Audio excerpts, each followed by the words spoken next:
Salut à tous, soyez les bienvenus sur la chaîne qui déboîte. Aujourd'hui les enfants, nous repartons dans le monde merveilleux des capteurs de fumée. Nous repartons dans le monde tout court des capteurs de fumée. Le problème de la plupart des capteurs de fumée, c'est qu'ils vont détecter de la fumée dans la pièce où ils se trouvent, ou, allez, on va dire dans l'étage où ils se trouvent. Imaginez que vous avez un feu dans votre cave, je sais pas, votre sèche-linge a surchauffé et déclenche un incendie. Si vous avez mis un capteur de fumée dans votre cave, il va se mettre à sonner. Mais comme on fait tourner le sèche-linge la nuit pour être dans les heures creuses, si on est en train de dormir à l'étage, c'est pas dit qu'on entende deux planchers béton plus haut le capteur de fumée sonner, surtout si on a le sommeil profond. L'idée, ce serait d'essayer d'harmoniser les capteurs entre eux, mais jusqu'à présent, c'était pas vraiment le cas. Vous aviez 3 capteurs et chacun faisait son travail dans son coin. Aujourd'hui, je vous présente une gamme de capteurs capables de s'interconnecter entre eux. Si vous en avez mis 3, un par étage chez vous, si celui du sous-sol se met à sonner, les 2 autres sonneront aussi pour vous avertir qu'il y a un problème. Autre petite chose qui est souvent chiante avec les capteurs de fumée, comme ils sont en hauteur, quand ils se mettent à sonner, il faut aller chercher un escabeau pour monter, appuyer sur le bouton pour qu'ils se taisent. Et vous vous pétez les tympans pendant tout le processus. Ces capteurs peuvent être liés à une petite télécommande qui annulera ce vilain inconvénient. Vous pouvez désormais contrôler vos capteurs où que vous soyez à la maison. Allez, c'est parti pour le test de ce petit ensemble de capteurs de chez X-Sense. On y va. Regardez-moi ce quatuor de choc. On en a pour une petite centaine d'euros quand on achète ce pack avec la télécommande, mais force est de reconnaître qu'on a vraiment quelque chose d'extrêmement premium. On est bien loin des capteurs de fumée à 15 balles, soi-disant NF, là, qui marchent très très mal en réalité avec leurs piles 9 volts à la noix, là. Là, on est vraiment sur du sérieux avec des piles au lithium longue durée, des capteurs de très bonne qualité, et même un design sympa, ce qui ne gâche rien, puisqu'après tout, ces machins-là vont quand même être fixés au mur chez vous. C'est du très bon. Ces capteurs sont vraiment excellents. J'en ai déjà testé un Wi-Fi sur la chaîne, excellent. D'ailleurs, je l'ai mis dans mon salon parce que je le trouve absolument nickel. Et aujourd'hui, je vais tester donc cet ensemble qui a l'avantage, quand l'un des capteurs sonne, que tous se mettent à sonner à l'unisson, pour que même si vous êtes, je sais pas moi, à l'autre bout de la maison, vous puissiez l'entendre. On peut aussi imaginer des dépendances, par exemple. Vous avez une petite dépendance à côté de chez vous, vous avez mis un capteur dedans, elle prend feu, vous entendrez l'alarme, puisque les 2 autres capteurs se mettront à sonner. La portée entre chaque capteur ne doit pas excéder 30 mètres. Donc ça vous laisse quand même dans une maison la possibilité de quand même plutôt pas mal vous en sortir. Évidemment, si vous avez une dépendance tout au fond de votre jardin, il faudra peut-être penser à un autre système. Pourquoi pas, par exemple, leur système qui vous prévient sur votre smartphone en Wi-Fi, sous réserve qu'il y ait du Wi-Fi dans votre dépendance. Il n'y a pas de solution miracle, de toute façon. Ces machins-là sont sans fil. Il faut rester, évidemment, dans les limites de leur portée sans fil. Quant à la télécommande, elle vous permettra d'accéder, en fait, au bouton stop des 3 capteurs en même temps, puisque vous allez créer un ensemble avec cette télécommande, pour tester, voir si par exemple vous avez de la batterie dans les 3, c'est bien, comme ça vous avez toujours la possibilité de tester, parce que souvent on a la flemme de prendre un escabeau et d'aller tester ces machins-là, là vous pourrez le faire sans vous lever. Et surtout, si les capteurs se mettent à sonner pour une fausse alerte, par exemple, je sais pas, vous avez fait cramer des burgers chez vous, vous avez fait de la fumée et le machin s'est mis à gueuler, plutôt que d'être obligé d'aller chercher un escabeau et de vous péter les tympans pendant 10 minutes à essayer de l'éteindre, vous appuyez sur le bouton et tout s'arrête comme par magie. C'est absolument magnifique. On va procéder au déboîtage d'un de ces capteurs, on va aller vite parce que c'est peu ou prou la même chose que le capteur Wi-Fi qu'on avait fait la dernière fois, et puis on fera bien sûr l'unboxing de la petite télécommande. C'est parti. J'aime beaucoup ces boîtes, je les trouve assez marrantes parce qu'ils s'embêtent toujours à nous mettre, vous voyez ici il y a un seau adhésif, je ne sais pas si vous allez le voir, il y a une sorte de petite étiquette qui est collée sur la boîte pour pas qu'on puisse l'ouvrir, vous voyez, je peux pas, mais en fait je peux tout à fait l'ouvrir par en dessous, faudrait peut-être penser à mettre un autocollant en dessous aussi les gars, Donc on peut tout à fait déboîter le produit comme ceci, on tombe sur le capteur, hop, et il y a d'autres éléments dans la boîte, il y a de la doc, petite carte de garantie, voilà, petit manuel d'utilisation, multilangue avec du français, et c'est bien traduit, j'ai vérifié. C'est vraiment du sérieux. Je peux vous mettre un passage comme ça de la notice si vous voulez vous amuser à le lire. Et ici, de quoi fixer l'objet au mur, c'est-à-dire 2 chevilles et 2 petites vis. Voilà. Et bien sûr, dans un beau petit sachet plastique, le capteur en lui-même, qui, d'extérieur comme ça, est totalement similaire au système Wi-Fi qu'on avait vu la dernière fois. Alors même s'il est très similaire au système Wi-Fi de la dernière fois, je vais quand même vous montrer ce capteur de près. Après tout, vous n'avez peut-être pas forcément vu la précédente vidéo. C'est plutôt joli, j'aime bien cette petite texture qui sert à rien, hein, mais qui est design, on va dire. Le haut-parleur pour l'alerte se trouve ici, et les grilles sur le côté, c'est bien sûr par là que rentrera la fumée. Et vous voyez que ce sont des grandes et belles ouvertures, rien à voir avec les capteurs de fumée à 15 balles normes françaises, là, qui ont de minuscules petits éventes. Là, on a des grandes grilles. Si la fumée rentre pas à l'intérieur du capteur, c'est qu'elle y met vraiment de la mauvaise volonté. La plaque arrière, c'est ce qu'on fixera au mur, donc c'est facile. Il suffit simplement de passer par les deux petits trous ici.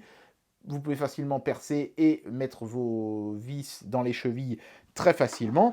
Et l'autre côté ici montre une batterie protégée par une petite languette ici et qu'on peut facilement éjecter du capteur en tirant sur la languette là. Et c'est une batterie ultra longue durée au lithium, bien meilleure que ces merdouilles de cube 9 volts qu'on nous met dans les capteurs à 15 balles. Voilà. Et puis après, le principe de fonctionnement est extrêmement simple, hein. On appuie sur le bouton sur le côté ici. Et on peut voir que ça marche. Voilà. Et j'ai mal aux oreilles. Donc, eh ben écoutez, ce que je vais faire, c'est que je vais mettre ces capteurs en situation. Je vais les répartir chez moi, en faire sonner un, et on va voir si, effectivement, les trois sonnent. Je vais vous expliquer comment on fait aussi pour les interconnecter entre eux. Mais d'abord, faisons le petit déboîtage de la télécommande. Regardez-moi ça comme elle est toute choupie, cette petite télécommande, c'est trop mignon. Et ce qui est marrant, c'est qu'en fait, ils ont conçu ça presque limite plus comme un panneau de contrôle, j'ai envie de dire, que comme une télécommande. Ce que je veux dire par là, c'est que... Il y a pas mal de trucs dans la boîte. Hein. Ce que je veux dire par là, c'est que, vous voyez, il y a quelque chose pour la fixer au mur si on le souhaite. Du coup, bah, on la fixe sur un support et elle ne bougerait plus. Ou on peut simplement la laisser dans un tiroir. J'imagine que l'avantage, évidemment, si vous la fixez au mur, c'est que vous ne risquez pas de la perdre, comme ça. Ils ont mis un protecteur sur le bouton. Donc voilà, c'est parce que c'est un bouton en plastique brillant. C'est magnifique, regardez-moi ça. Et il y a une petite languette ici en dessous qui, j'imagine, protège la pile. Ah, voilà, ça ouvre le capot quand je tire dessus. Ok, oui, c'est ça. Donc bah, justement, tiens, comme le capot s'ouvre, ça tombe bien. On va regarder comment c'est dedans. Voilà.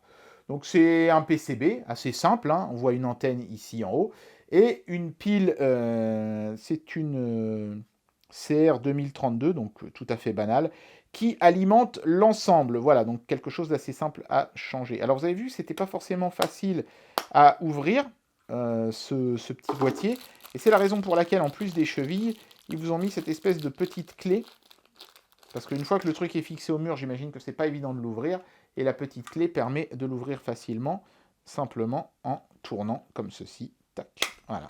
Ça enlève le capot avec davantage de facilité. Bon, bah écoutez, je vais installer de toute façon mes capteurs et faire un essai de déclenchement de l'alarme. Et puis ensuite, évidemment, on testera cette petite télécommande. Ça va de soi. Difficile de faire plus simple pour créer l'interconnexion entre tous les éléments, puisqu'il suffit à chaque fois d'appuyer 4 fois brièvement sur le bouton test de chaque appareil. Donc ici, vous appuyez 4 fois, l'appareil se met à faire des bips toutes les 3 secondes à peu près. Vous faites la même chose sur celui-ci, les deux appareils vont se mettre à faire des bips toutes les 3 secondes en simultané. Même chose sur le troisième. Et même chose avec la télécommande, vous appuyez 4 fois sur le bouton, et cette fois-ci, ça ne fera pas de bip, évidemment, il n'y a pas de haut-parleur là-dedans, mais c'est le voyant ici qui va se synchroniser avec les autres. Et une fois que c'est fait, vous n'avez plus qu'à installer vos capteurs sur vos murs et vos plafonds, et le tour est joué. Donc après, bah, vous pouvez utiliser la télécommande par exemple pour faire un autotest, et vous allez voir que ça va faire sonner les 3 capteurs en même temps. Tout ce que j'ai à faire, c'est de rester appuyé 7 secondes là-dessus, et ensuite ça va sonner jusqu'à ce que je relâche la touche, vous allez voir. On va voir le voyant qui va commencer à clignoter, voilà. Ensuite, ça va se mettre à brailler. Et vous allez voir que les loupiotes vont être toutes clignotantes en simultané.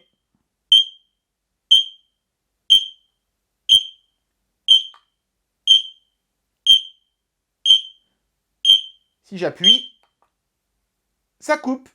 Ça marche. Impeccable. On a bien un maillage de nos 3 capteurs en même temps. Donc, bon, je vais quand même faire un essai, c'est-à-dire mettre de la fumée dans un capteur que je vais sortir de la pièce. Vous allez voir, je vais absolument rien faire. Je vais prendre celui-là, par exemple. Je vais aller le mettre quelque part et le faire sonner. Je vais continuer à filmer ici. Et vous allez voir que sans que j'ai rien eu à faire, ces capteurs-là vont se mettre à sonner. Et ensuite, je reviendrai et je couperai l'ensemble avec la télécommande. Et normalement, on continuera d'entendre celui-ci biper au loin, puisque, je vous le rappelle, la télécommande, quand on appuie une fois, arrête tous les capteurs, sauf celui qui a déclenché l'alarme, et il faudra rappuyer une deuxième fois pour qu'il se taise. On va voir immédiatement si ça fonctionne. Voilà, c'est parti, tout est prêt. Je vais exposer le troisième capteur à de la fumée, et on va voir ce qui se passe.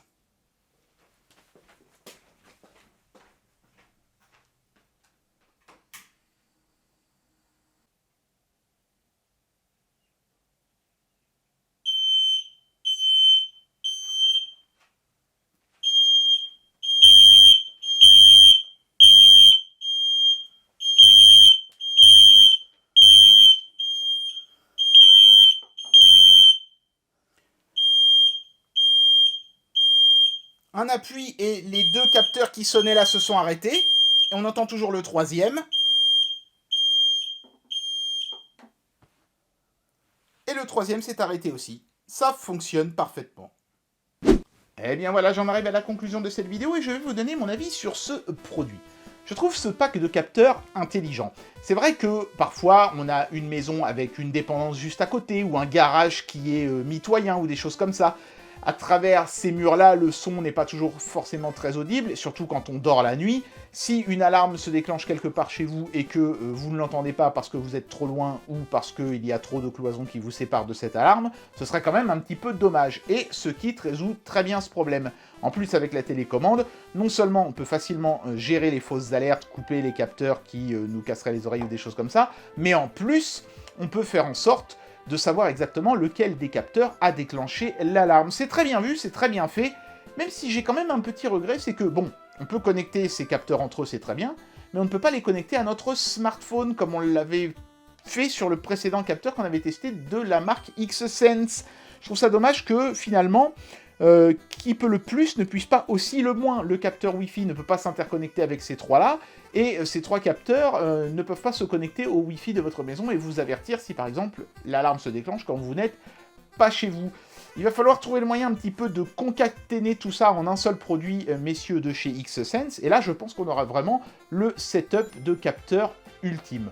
Reste que ces capteurs sont infiniment meilleurs que les machins à 15 balles, même ceux qui sont NF d'ailleurs, hein, qu'on peut acheter dans les magasins de bricolage et autres. Là, on est vraiment sur du high-tech, sérieux, fiable. J'ai largement plus confiance en ces capteurs qu'en ceux que j'avais achetés avant et qui étaient soi-disant NF. Ça, il n'y a aucun problème là-dessus. Ce sont des bons appareils. Il y a encore quelques petits ajustements à faire pour avoir le système ultime. Et bien voilà, c'était le test de ces capteurs de fumée et de leur télécommande de chez X-Sense. J'espère que vous n'aurez pas pensé pendant cette vidéo que j'étais un fumiste. Et moi je vous dis à très bientôt pour un prochain test. Allez, tchuss!